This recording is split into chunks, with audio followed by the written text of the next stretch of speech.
República Mexicana no cayó el día que López Obrador acabó con el Poder Judicial. Ese arreglo mafioso ya se instaló ahí, ¿eh? Chin, chin, el que se raje, chin, Sí, chin. eso está instaladísimo. Ya, es muy sencillo. Pero tú sabes que ese arreglo mafioso... Es de escenas del Padrino. Matar esta idea ya para siempre de cualquier pendejo puede construir un tren, cualquier güey puede dirigir una secretaría de Estado. La disputa, ese pacto mafioso se va a mantener. Ese pacto mafioso se llama impunidad.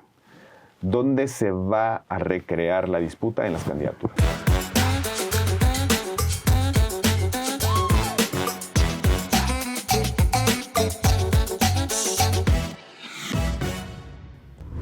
¡Feliz Navidad! Feliz Navidad. Feliz Lo año mejor, nuevo. muchas bendiciones para ti y para tu familia. Esperemos que sea un año de muchas bendiciones, por lo menos para nosotros, nuestras familias, para ustedes, para sus familias. Para México. El año va a estar cabrón. Va a estar duro, un año muy retador, 2026. Ya veremos durante este episodio número 6 las 3 certezas y las 3 incertidumbres que nos depara el 2026, si te parece. Ahora vamos a explicarles cómo lo vamos a hacer. Como sí tenemos familias y sí tenemos que cumplir nuestras obligaciones familiares. Tengo 5 hijos, imagínate. Nada más. Tiene una tropa de 5 chamacos, yo de 2, que están en México y entonces hay que aprovecharlos. Entonces lo que hicimos fue, lo que vamos a hacer con ustedes ahorita es grabar un episodio largo que vamos a dividir en 2 para que durante 2 jueves podamos platicar de 2 cosas diferentes. Lo primero es, nosotros no vamos a hacer este show que hacen algunos colegas nuestros de querer adivinar lo que va a pasar en 2026. No se puede adivinar, pero sí creemos ser buenos analistas en el sentido de tratar de entender cuáles son los componentes, los elementos, los personajes que van a ser relevantes en los próximos años. Y eso es lo que vamos a hacer en la primera parte del episodio. Agenda que se viene y tendencias. Exactamente. Y quiénes pueden ser los líderes importantes, actores. Cuáles son las certezas y las cosas que no sabemos ni qué va a pasar. Y queremos hacer un zoom en uno de los temas que nos parece que va a ser uno de los más relevantes en 2026, que es el de la reforma electoral. La posibilidad de la reforma electoral anunciada para el mes de febrero del 2026. Junto con algo que hicimos un conglomerado de sociedad civil, que es la iniciativa ciudadana. O sea, ya los ciudadanos pusimos sobre la mesa una reforma constitucional con 5 elementos muy claros, que seguramente, tienen la obligación de considerarla. Ya recibió más de las firmas necesarias, casi 50,000, no más de 50,000 más firmas de las necesarias. Seguramente, como ha sido la dinámica de este gobierno, van a ser como que no la vieron, como que no la entienden, como que no la conocen. No existió. Pero justo ahí es donde queremos hacer el enfoque de dónde está la cosa. Y falta ver qué posición toman los partidos políticos. Exactamente. Si presentan su propia iniciativa. Pero lo discutiremos Ahorita lo discutimos en el segundo episodio. Pero queremos empezar con algo que vamos a hacer permanentemente en la desobediencia, que es recomendarles libros, porque creo que una de las cosas, Beto, que más hace falta en este país es que la gente deje de creer que leyendo unos tweets de vez en cuando al día ya se informaron, o peor, se formaron en las cosas que son importantes. Y no queremos ser estos pretenciosos que recomiendan libros para enaltecer el espíritu, ni madre, para entender nuestros tiempos, ¿no? Entonces no vamos a recomendar libros para hacernos técnicos, los interesantes, ¿no? Sino cosas que pueden servirle a la gente para entender nuestros tiempos. Entonces se nos ocurrió que para inicio de 2026 les queremos recomendar los 3 libros que más nos impactaron en el 25, o sea, los que más nos ayudaron a entender los que más disfrutaste. Una selección para quien nos sigue en este podcast. Arráncate. Los 3 que más te llamaban la atención. Mira, yo traje 3, mira. Rubén Chunjal, El espíritu de la esperanza. Librazo. Es una crítica a la sociedad motivada por la ansiedad, pero también al mismo tiempo es un pequeño manual de cómo enfrentarla.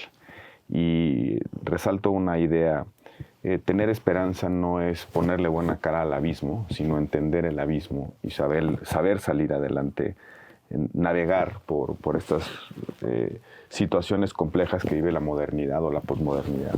Suena muy bien. El segundo es un libro viejo de un académico, historiador británico, seguramente tú lo leíste cuando estuviste en LSI, Roger Scruton. Uh-huh. Él es uno de los teóricos filósofos más importantes del conservadurismo. Y revisar un poco la idea de una palabra que ha sido estigmatizada en México desde el siglo XIX. El presidente ha hablado reiteradamente conservadores contra progresistas, pero la enorme tradición que existe en el conservadurismo sobre el peso de la familia, de las tradiciones, de la ley, del consentimiento, de la voluntad popular, de esta idea de que hay que enfrentar el cambio con prudencia. Hay una cita de Edmund Burke en el libro en la que dice que para perdurar, que es el objeto para conservar lo importante, hay que saber reformar. Entonces también es un pequeño manual para reformadores, con la prudencia y la sensatez de la reforma. Porque es bien interesante, el presidente hizo la trampa de convertir conservadurismo en una mala palabra, ¿no? Prácticamente en traidores a la patria, los que le entregaron el imperio al extranjero, cuando el conservadurismo tiene una enorme tradición en nuestro país y tiene además una enorme tradición en el mundo. Como si el cambio y el progreso permanente y el aventar proyectos a lo güey fuera siempre bueno, ¿no? Y permanecer y conservar ciertas cosas fuera siempre malo. Por supuesto. Nos faltó en México actitud y predisposición conservadora en la mejor tradición anglosajona frente a la reforma judicial, por ejemplo. Sí. Si hubiésemos construido un aparato argumental para posicionar por qué esa reforma, que era destructiva, no debía de haberse hecho, sino habría que ponderar la sabiduría del tiempo, de las figuras, de las instituciones. Porque además las instituciones solo funcionan en la madurez, es decir, en la prueba del tiempo. En la prueba del tiempo, en la permanencia de la prueba y error, ¿no? Es decir, Estados Unidos no es hoy la democracia consolidada que es porque todo el tiempo cambia, todo lo contrario, conservan y mantienen la sacralidad está mal dicho, pero por lo menos la relevancia actoral de la experiencia práctica. Por eso los conservadores son escépticos frente a la realidad, dudan, pero también, y es muy importante, son experimentalistas. Prueba y error, como tú bien decías. Y el tercero, que lo recomiendo ampliamente, porque es una mezcla de biografía, autografía, un libro de viaje, historia de la religión, pero también las notas de un encuentro entre un autor que a mí me gusta mucho, Javier Cercas, con el Papa Francisco en Loco de Dios en el fin del mundo. Creo que esta es una de las cosas más ricas que yo he leído en este año. Se lee rapidísimo, está escrito de manera espectacular, pero vas viendo la evolución de un ateo, prácticamente se vuelve un agnóstico, y en ese encuentro con un católico muy peculiar que fue el Papa Francisco, un papa latinoamericano, argentino, que tenía una visión muy compleja de progresista en muchas cosas y conservador en muchos otros. ¿Sí? Pero aquí van a encontrar reflexiones sobre la vida eterna, sobre la resurrección, sobre el amor al prójimo, sobre la iglesia, en fin. Este es un librazo que no se deben perder por nada del mundo. Pues enseña los otros dos que traes, güey. Releí este texto, es un ensayo, una colección de ensayos de Claudio Lomitz, El tejido social desgarrado. Prácticamente es la crítica desde la sociología sobre por qué México no tiene un Estado funcional y por qué estamos colmados de violencia. Y un texto nuevo que todavía no lo he terminado de leer, porque además es una colección de entrevistas del buen amigo Carlos Bravo Regidor, Conversaciones para navegar el desconcierto. Hay unas entrevistas interesantísimas, una de ellas, por ejemplo, de uno de los autores favoritos míos, de Michael Ignatieff. Son breves encuentros que hace Carlos Bravo con autores muy importantes. Es un librazo y muy reconocido con Carlos Bravo, porque de verdad me sorprendió mucho. Además de tener una buena pluma, es un potente intelectual mexicano, joven, del cual vamos a escuchar mucho en los próximos años. Ojalá, cabrón, ojalá, porque nos hace falta gente, Sí. gente pensante. Y además, con una construcción intelectual muy robusta, de verdad, me dio mucho gusto. Yo lo leo habitualmente en piezas periodísticas, pero ya este texto bien armado me parece un gran libro, una gran aportación para el debate en nuestro país. Yo no los traigo y les voy a explicar por qué. Porque yo ya me volví un viejito que camina. Al contrario, un chingo. los viejitos son los que traemos todavía en el Sí, librito, en el papel. Yo ya no tengo libros físicos. Primero porque en mi casa no había espacio para tanto guardar tanto libro, pero me acostumbré a escuchar libros. Ahora me devoro audiolibros en menos de una semana a veces, ¿no?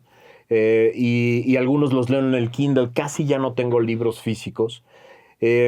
Y hay varios que este año me impactaron mucho. Hay uno que se llama The Storm Before the Storm, de Mike Duncan, que es la historia de cómo cae la República Romana. Y lo que dice este güey es una caricatura pensar que cayó la República Romana porque un cuate llamado Julio César le dio el tiro de gracia a todas las instituciones. Lo que dice es 200 años pasaron de acumulación de vicios, acumulación de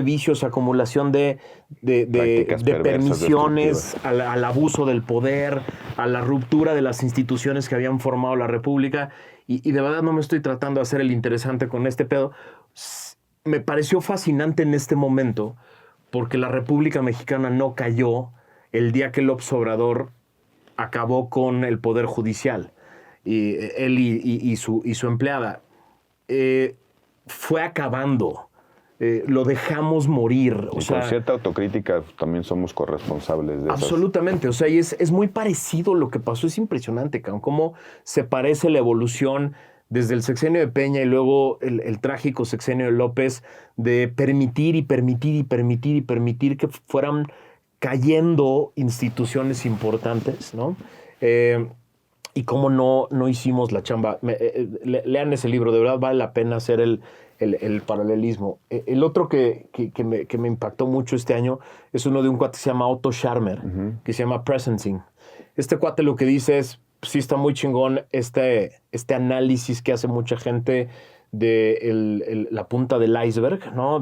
En la economía, en gobierno, en la industria, en el sistema bancario, en el medio ambiente. Pero lo que dice este cuate es, tenemos que analizar lo que está debajo, y lo que está debajo somos las personas. Y hace un análisis fascinante de cómo las personas son las que pueden o no construir o reconstruir esos sistemas. Él habla de cómo tenía su papá era un granjero alemán que desde hace muchas décadas empezó a entender que el suelo y el subsuelo era lo más importante para un granjero, no lo que sale, no, eso es consecuencia de, ¿no? Y entonces es fascinante tiene un modelo a la mitad de su libro que es lo más fascinante. Lo acabo de ver en una conferencia en vivo y fue de esas conferencias que te vuelan la cabeza, aunque dices, ahí está el pedo. O sea, no, si seguimos tratando de reformar la superficie sin meternos a la persona, a las relaciones personales, a los tipos de diálogos, a las instituciones tradicionales. Exacto, a la forma de acceder al conocimiento, de compartir el conocimiento, nunca vamos a resolver la parte de afuera. Me pareció fascinante. Uno tercero que leí, que escuché este año, que me fascinó, se llama Leadership, de Doris Kearns Goodwin, que es como la biógrafa más famosa en Estados Unidos, y hace un análisis de 4 expresidentes, de Abraham Lincoln, de Teddy Roosevelt, de Franklin Roosevelt y de Lyndon Johnson. Y no lo hace como una especie de contar la historia, la biografía de cada uno, sino tratar de encontrar cómo se convirtieron en grandes líderes para el momento en el que fueron llamados, ¿no? O sea, cómo hace esta parte de cómo surgen, ¿no? La historia del surgimiento, cómo se entran a la política, cómo algo los destruye en la política, ¿no? O sea, Abraham Lincoln perdió todo, perdió cosas familiares, toda su lana, perdió varias elecciones antes de poder acceder al poder y cómo todo eso lo fue preparando para eso. Teddy Roosevelt perdió a su madre y a Sí, su... a veces se aprende más de las derrotas. de las derrotas. Y esa es parte del... Como lo que hace Doris Kearns Goodwin es cómo las derrotas fueron formando a estos personajes, ¿no? Teddy Roosevelt perdió a su madre y a su esposa en el mismo día, y cómo eso lo convirtió en un personajazo. Lyndon Johnson, que es este presidente que entra en sustitución de Kennedy, dice: voy a tener un ratito, cabrón. No tengo ni el prestigio ni la fama de Kennedy. Vamos por la reforma que Kennedy no pudo y quería, que era los derechos civiles. Y es el gran reformador. Tiene todos los pedos del mundo y es un necio y es un autoritario. Una esposa con problemas. Con problemas, pero logró la reforma a los derechos civiles, que es fascinante. Entonces, lean ese libro porque si algo vamos a necesitar, cabrones, nuevos líderes de a de veras. Y tenemos que aprender a buscarlos y encontrarlos donde están. No regresar a los apellidos comunes porque son los famosos, porque son los que todo el mundo... O sea, sí creo que este libro es muy importante porque necesitamos reentrenarnos en la identificación de líderes de a de veras, cabrón. Y algo, déjenme recomendarles un autor que tiene varios libros que valen la pena, que es mi autor favorito, que es Robert Greene. Hay dos libros que releí este año que valen mucho la pena. Tiene uno que se llama Mastery, que es este camino largo a volverte master of your craft. O sea, un maestro de lo que haces. Tu profesión convertida en un camino de maestría, cabrón. Y está padrísimo sobre todo para las nuevas generaciones que de pronto creen que pueden llegar a ser jefes rápido y pueden llegar a ser líderes sin haber hecho la chamba, ¿no? Este cuate lo que dice es: no, hace falta un recorrido para llegar a ser un master of your craft. Y entonces sí creo que tenemos que regresar a esta idea de los técnicos, los maestros, los que saben de un tema, cabrón. Matar esta idea ya para siempre de cualquier pendejo puede construir un tren, cualquier güey puede dirigir una secretaría de Estado, cualquier güey puede ser presidente. O sea, sí necesitamos regresar a esta idea de los maestros de los temas importantes. En el fondo más detrás de la tensión entre populismo y liberalismo hay una tensión entre racionalismo e irracionalismo. Sí. Y porque el populismo apela a las emociones más irracionales de los seres humanos. Todo se puede arreglar con voluntad, con arte de magia, con discurso o con autoritarismo. Detrás también de esa tensión entre populismo y liberalismo está el uso de la razón como instrumento práctico para resolver problemas. Y de la técnica. Y ese es de lo que aprendes con el tiempo. Como decía don Manuel Gómez Morín, la técnica debe ser siempre la contraparte de la política. Política sin técnica es habladuría y técnica sin política es instrumental frío, razón vacía. Entonces, ese es el equilibrio que tenemos que empezar a reconstruir entre los instrumentales técnicos que permiten resolver los males y también el liderazgo, la capacidad de influir, la capacidad de crear consensos, o de razonar en público, que es precisamente la política. Y dejar a un lado estas caricaturas que nos quieren vender de sí, pero los doctores de Harvard también cometieron errores. Claro, cabrón. O sea, no hay políticos ni seres humanos perfectos ni servidores perfectos, y sí hubo muchos errores de los tecnócratas, como les llaman, que también se volvió una palabra como prohibida. Pero puta, sí es abismal la diferencia de aquellos que son maestros en economía, maestros en medio ambiente, maestros en energía, que generan políticas públicas que sirven, a los improvisados que tenemos hoy. Quizá en el fondo hay otro problema, y quizá es mayor, Max, que en México no existe una administración pública profesional. Entonces, cuando llega una administración, un régimen, y corre a todos, rompe con el talento otra vez, conservar memoria institucional, corre a todos y pone a improvisados, pues efectivamente, quien paga las consecuencias son los ciudadanos.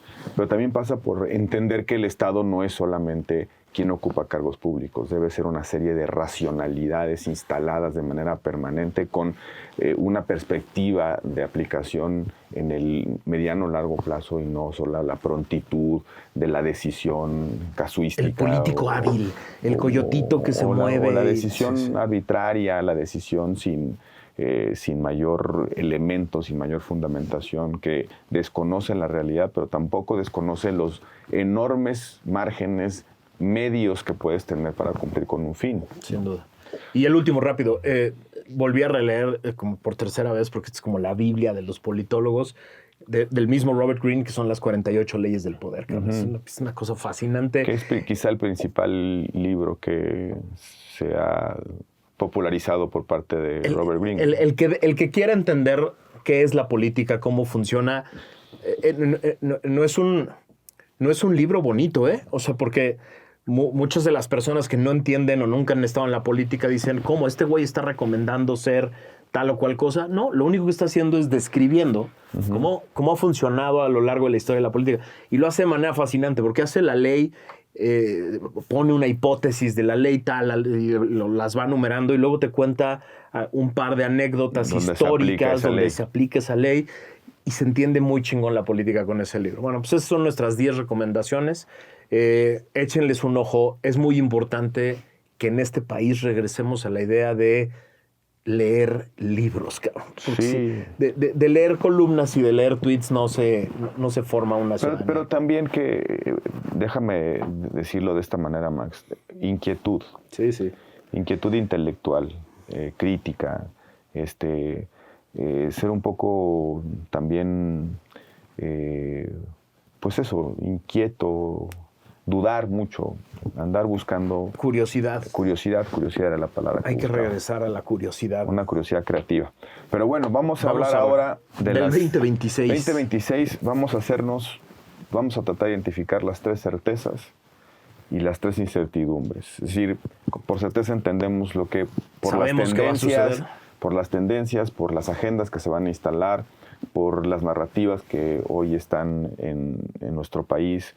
3 cosas que creemos que van a pasar o que tendremos que enfrentar y 3 cosas que están prácticamente en los volados de la vida pública de una nación como la nuestra. Empiezas tú. Déjame arranco con la primera certeza, y la primera certeza es que la señora Sheinbaum va a seguir siendo una vocera del poder real.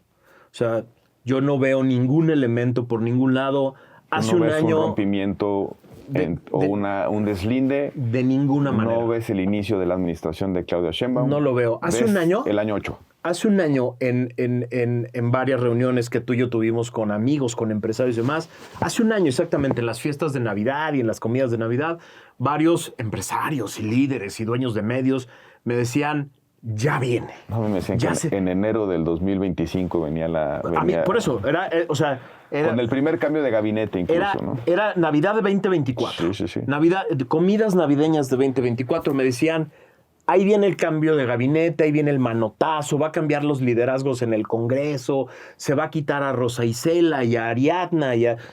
No pasó nada de eso. ¿No? Nada.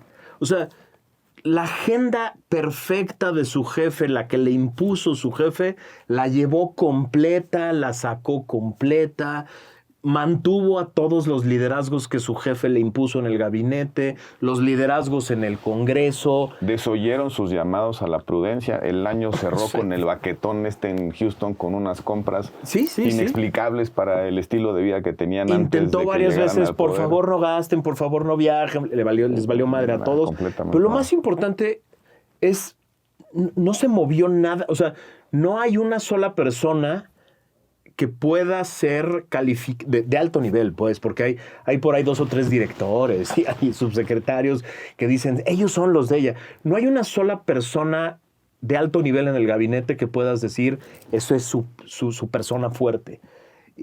Todas son impuestas y yo no veo ningún momento en el que ella pueda decir, ahora sí voy a empezar mi gobierno. Entonces, va a ser el año 8. Acompaño parcialmente la certeza y yo no veo ni ganas ni intención de un deslinde, no veo el ánimo, la intención de fijar un rumbo propio. Creo que sí lo están pensando como una extensión de un modelo, de un régimen que inició López Obrador. Veo, sin embargo, que, como también certeza, que seguirá una distinción suave, matices si tú quieres, con el tema de la seguridad. La gestión, creo que de seguridad, la seguirá llevando Omar García Harfuch, con un entendimiento muy claro con Estados Unidos y muy claro en torno a contener a los delincuentes y agarrar a balazos a los delincuentes, ¿no?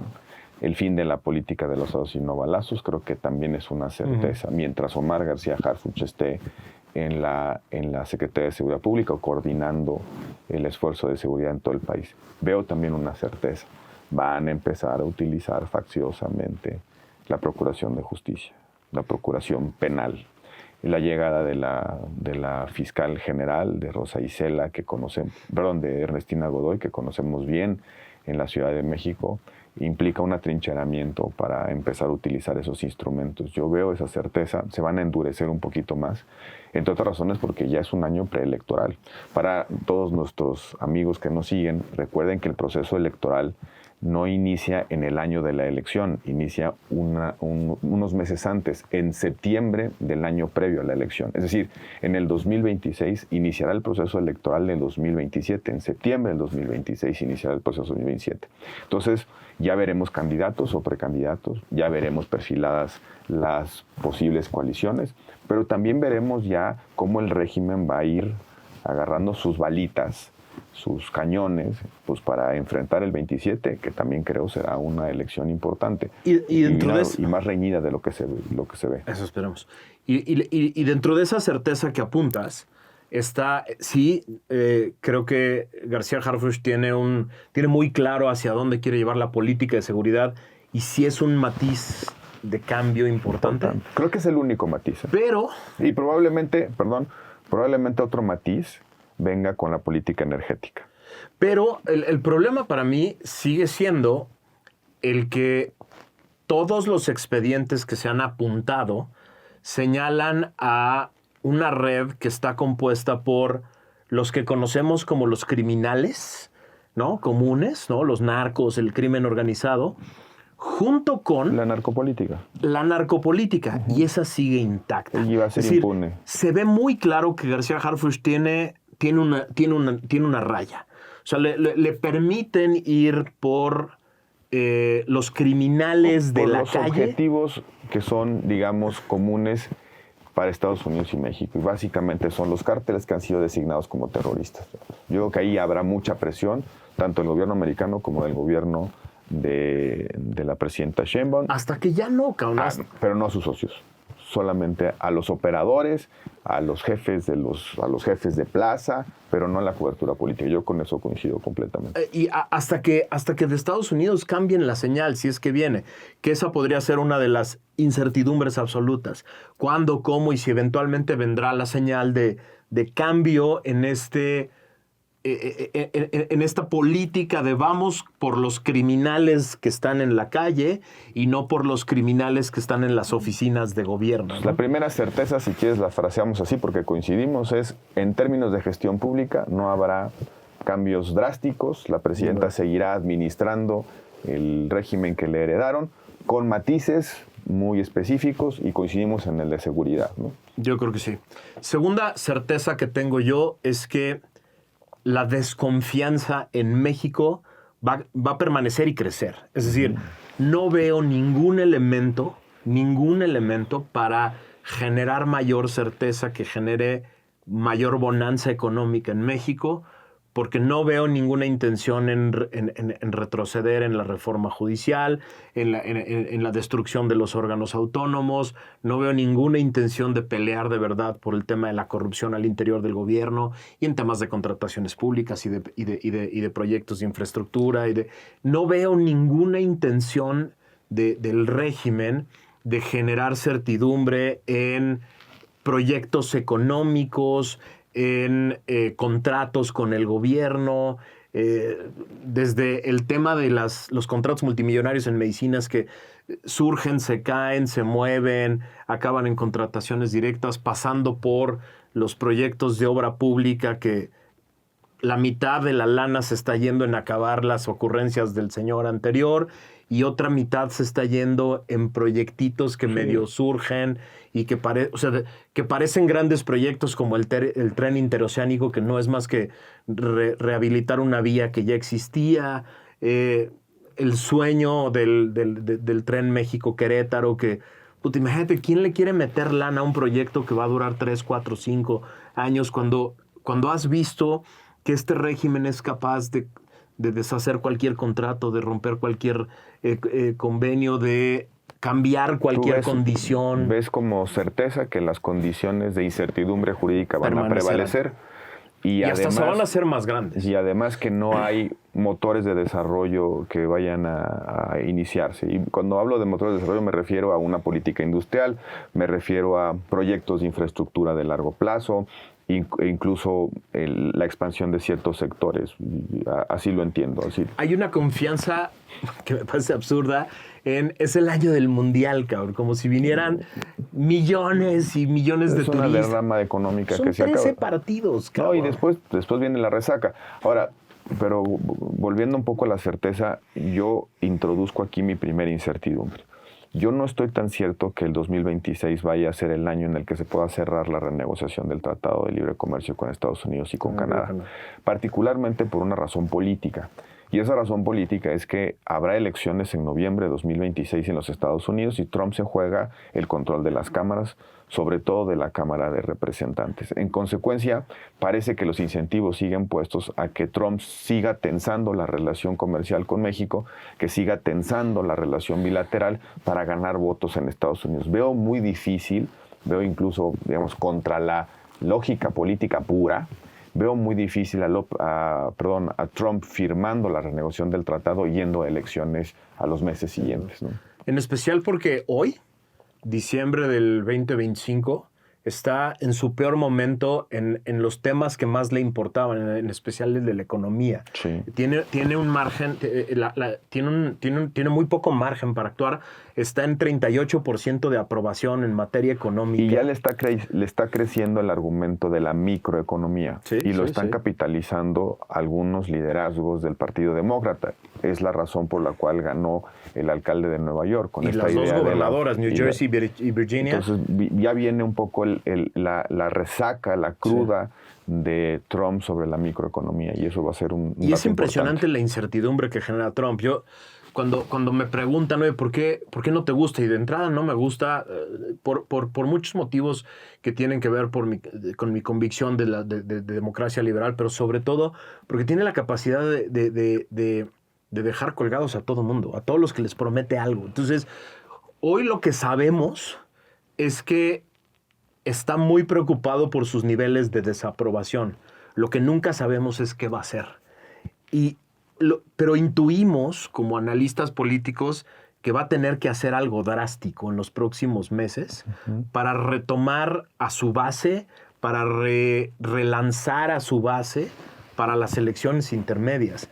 Ya no trae buenas relaciones con una parte importante de su base en el Congreso, porque los está convirtiendo en blancos fáciles para perder sus procesos electorales el debate locales. De la affordability, ¿no? De la posibilidad de que con tu dinero te alcance y puedas vivir bien, de la clase media que se siente tranquila. Yo creo que ahí está la narrativa. ¿Qué va a hacer con Venezuela? ¿Qué va a hacer con Ucrania? ¿Qué va a hacer en Medio Oriente? Y le empieza a correr el tiempo. Pero bueno, la incertidumbre que yo planteo es que va a ser muy poco probable, no lo veo, que se cierre el Tratado de Libre Comercio. Y creo que la presidenta, aquí bordo en tu certeza, la presidenta le va a poner muy fácil la negativa a la renegociación, pues porque la mesa está puesta sin poder judicial, sin certeza en el agua, sin una política energética audaz que abarate y haga competitivo a nuestro país, con aranceles creciendo. En fin, Y lo ha ido anunciando, ¿no? Diferentes grupos norteamericanos de think tanks, grupos del Congreso, empresarios, han ido anunciando todas estas preocupaciones. No van a ser sorpresa, es decir, ya anunciaron su preocupación del Poder Judicial, ya anunciaron su preocupación del tema energético, del agua, o sea, no es que de pronto van a surgir estas controversias en torno al tratado. Y súmale que eventualmente seguridad pueda ser un tema muy latente si la cooperación se interrumpe o no llega a los extremos que quiere Estados Unidos, ¿no? A mí varios diplomáticos en los últimos meses y personas que vienen de Venezuela, la propia hermana de María Corina me platicó que les prometieron algo grande antes de que acabara 2025 y no ha pasado. O sea, estamos todas las semanas con, ahora sí ya llegó el portaaviones, ahora sí ya llegó el... Pero empiezan a ver, Max, algunos destellos importantes. Por ejemplo, la liberación de los presos políticos que sucedió a finales de 2025. El gobierno venezolano se ve cada vez más acosado internacionalmente. A lo mejor no era el desenlace que estaban esperando, pero sí están pasando cosas en Venezuela. El bloqueo propiamente económico que Estados Unidos anunció probablemente sea una transición un poco más lenta y no la transición de golpe que se imaginaron, pero sí está pasando cosas. Y eso va a tener un impacto muy duro en México, porque hay tres motivos. El primero es el permanente apoyo del López Obrador a Maduro, ¿no? y a su gobierno y a las elecciones. Luego y a Claudia todas Sheinbaum, las tiranías tropicales de América Latina. Claudia Sheinbaum negándose a reconocer el premio Nobel y yo no intervengo y demás. Recibiendo a la presidenta perdedora de Honduras una semana antes de las elecciones. Mandando al embajador mexicano a la toma de posición de Maduro. Pero luego hay otro tema que ha estado permanentemente en las noticias en Estados Unidos, que es la acusación directa de varios miembros de alto nivel de la administración Trump de que Venezuela no solo provee gasolina y demás a Cuba, sino que vía el negocio del petróleo provee financiamiento de Irán, es como una especie de proxy de Irán a grupos terroristas. Uh-huh.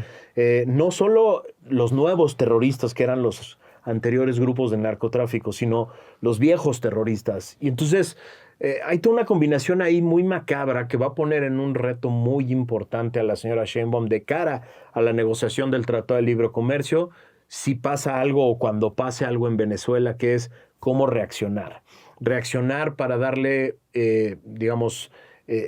juego a su tara ideológica de apoyar a los peores dictadores del continente y por lo tanto mantener la buena voluntad de su mercado ideológico mexicano, o tratar de apoyar a su socio comercial norteamericano. Es un reto monumental para mí. Yo creo que la tiene muy sencilla. No tenemos nada que buscar en Venezuela, no tenemos nada que ganar de sostener a Maduro. Me parece que ese dilema ideológico no debería de existir para la presidenta, pues por más que... Pero no debería, no quiere decir que no está, cabrón. Por más que sean ahí militantes de un protocomunismo del Grupo de Puebla, esto es muy sencillo. Los intereses deben prevalecer sobre la dogmática de la familia ideológica a la que pertenecen. Pero bueno, yo sí creo que ahí va a haber un poco de pragmatismo. Lo he visto, un cambio reciente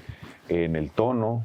Ya dijo la presidenta a finales de año, con independencia del régimen de Maduro y con independencia hay que prevalecer con la solución pacífica de los conflictos. Ya empieza a haber como algún deslinde. Ojalá no le creo ni aplique madre. El sentido práctico ahí.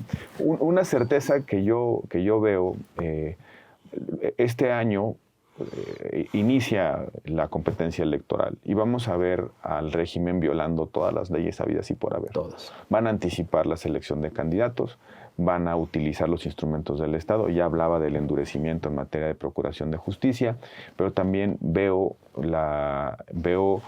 que van a acelerar la captura clientelar de nuestra sociedad desde el punto de vista electoral.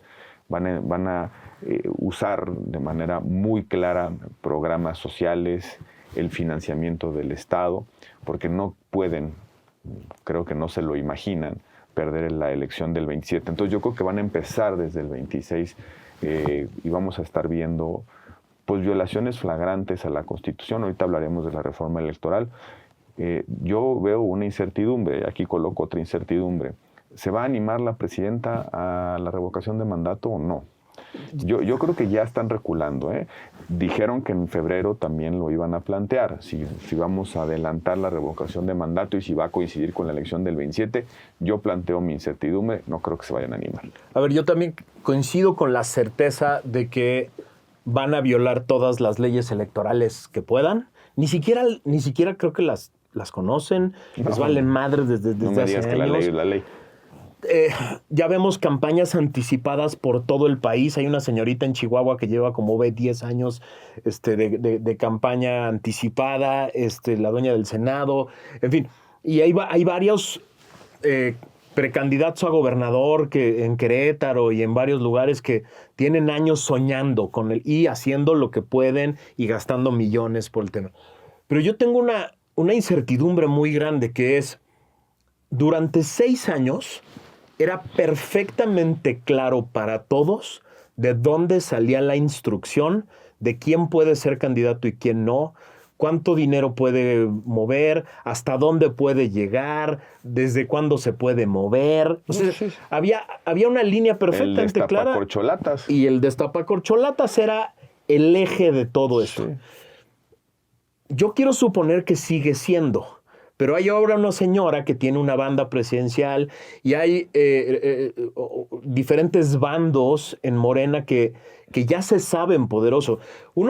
Para mí el ganador más grande de este año se llama Patán Augusto López. O sea, ese brother debió haber acabado en el bote después de lo que sacó la propia Fiscalía General de la República. Y no solo no acabó en el bote, lo fortalecieron porque quedó claro que se va a hacer todo lo que se pueda para que no lo toquen.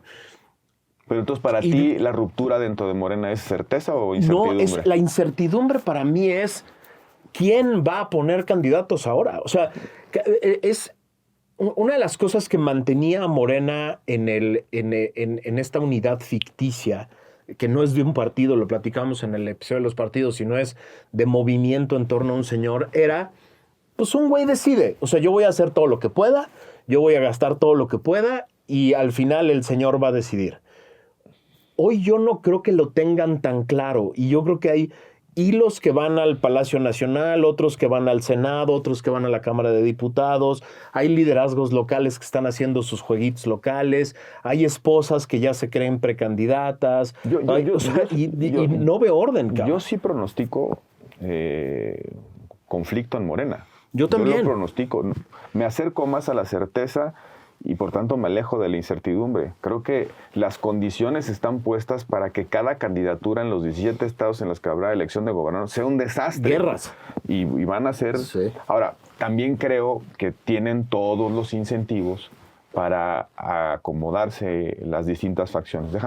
Déjame decirte por qué.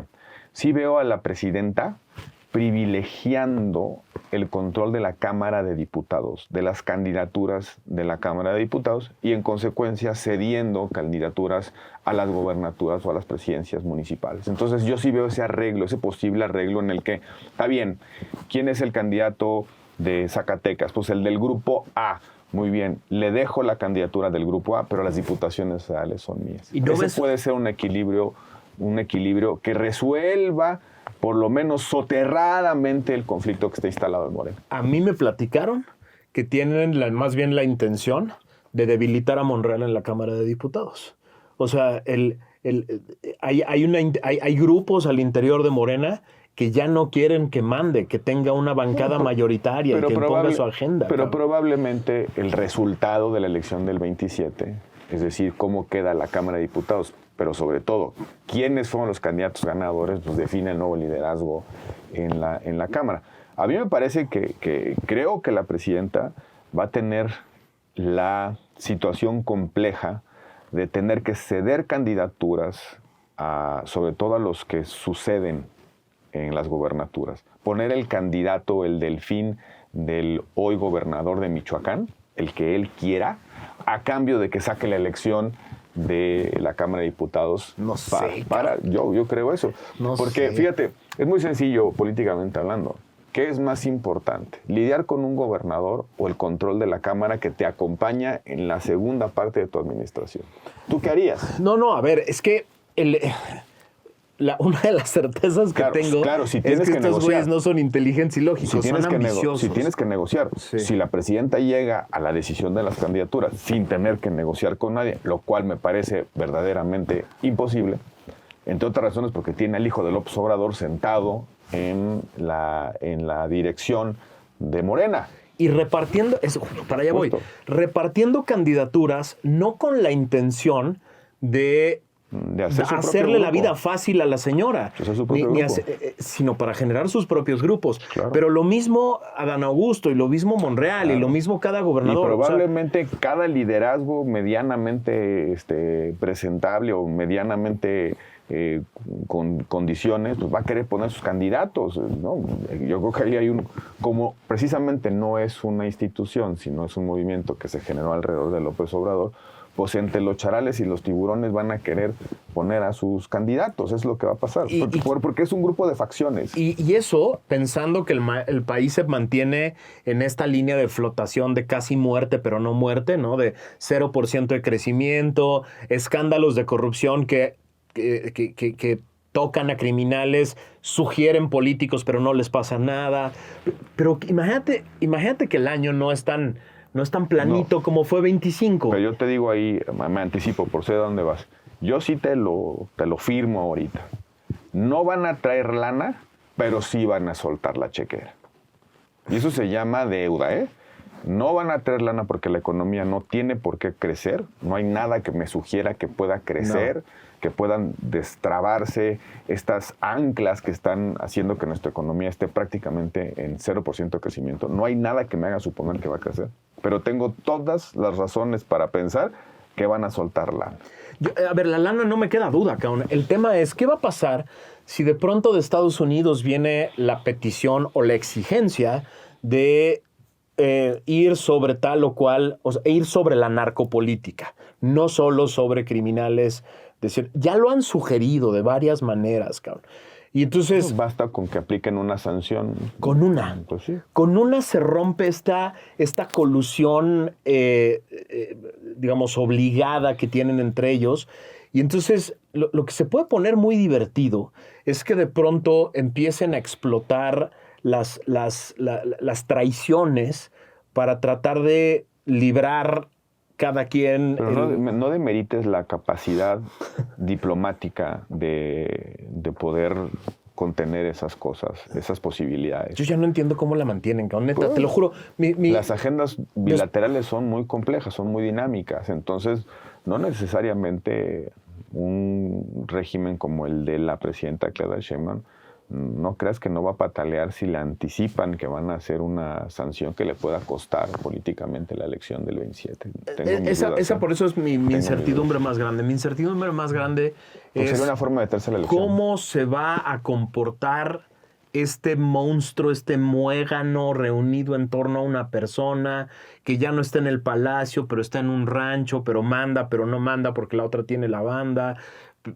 pero tiene la banda y no gobierna sobre el Senado y sobre la Cámara de Diputados y la mitad de los gobernadores no la pelan en fin, ¿cómo se va a comportar ese bicho?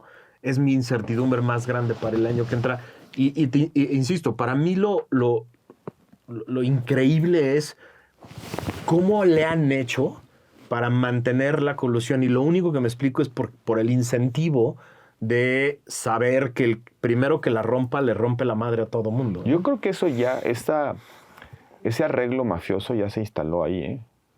Chin, chin, el que se raje, chin, sí, chin. ese está instaladísimo. Ya, es muy sencillo. Pero tú sabes que ese arreglo mafioso... Es de escenas del Padrino. El primero que traicione o el primero que rompa esta paz... nos rompe la madre a todos.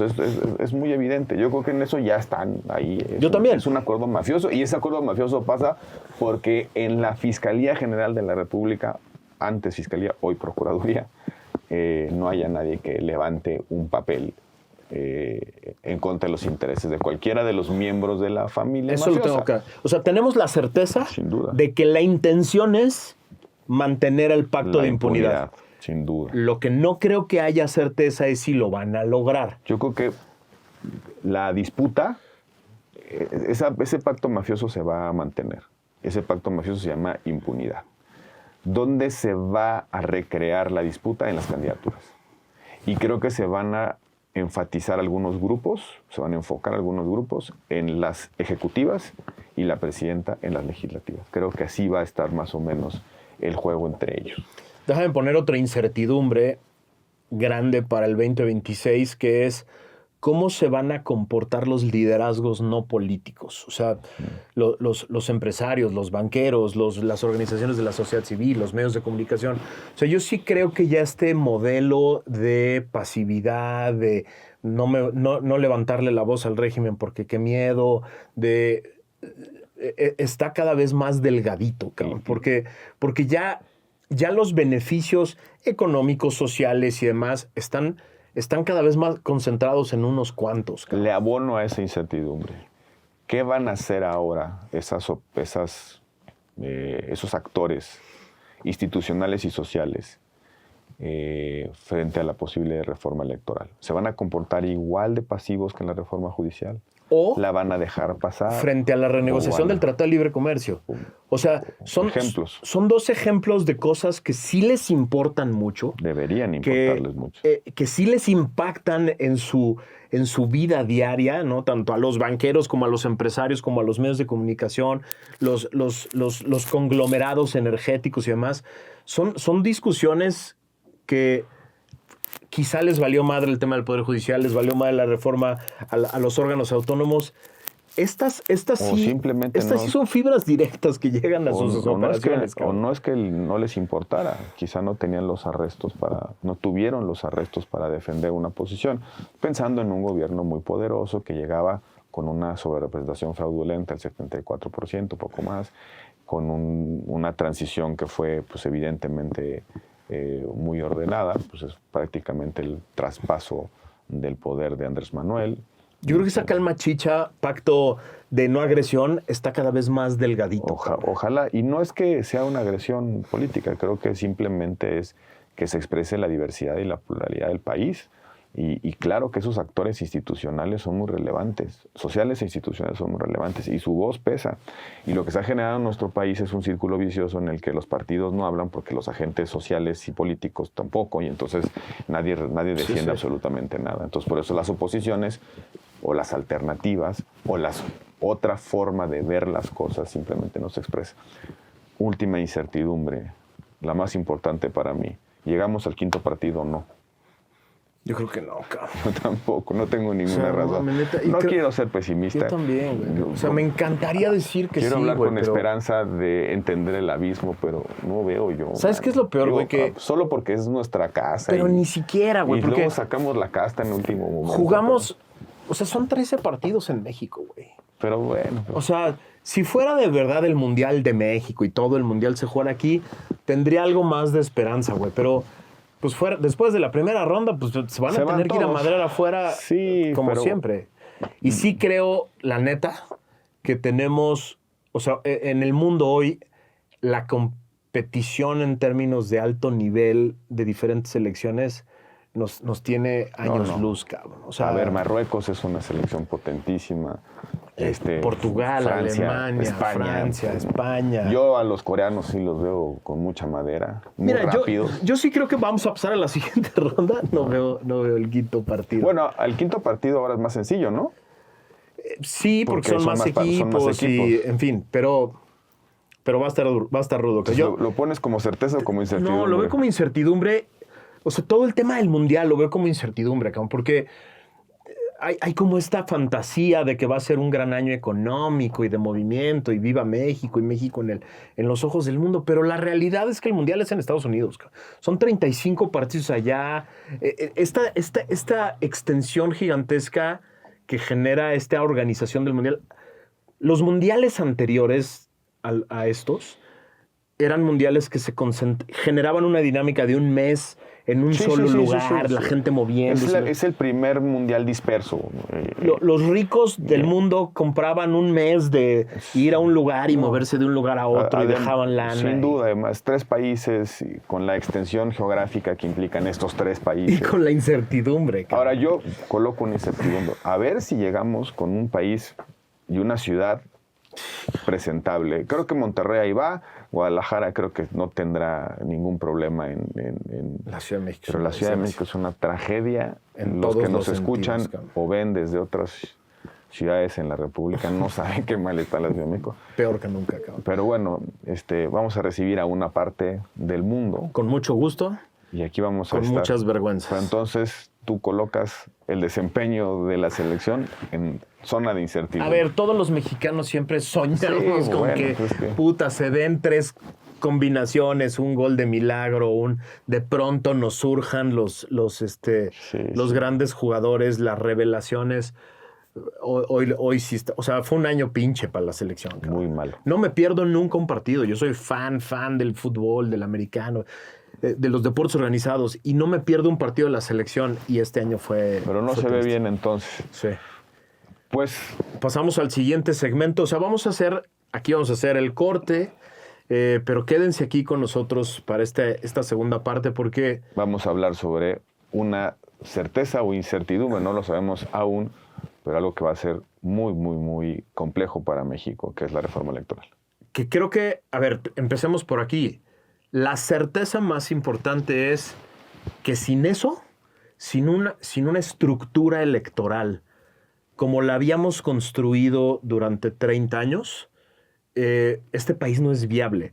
Ya hoy no somos una democracia, pero ni siquiera es viable hacia adelante si no nos ponemos a chambear todos en este tema. Y creo que vale la pena, tú y yo que hemos sido unos nerds de este tema y que coincidimos en una época en el anterior IFE trabajando por la creación de ese sistema electoral, creo que vale la pena recordar a la gente brevemente el trayecto de cómo llegamos al 2018, que fue quizá la última elección realmente democrática en la que más o menos las reglas se podían cumplir. Pero por eso no se pierdan el siguiente episodio del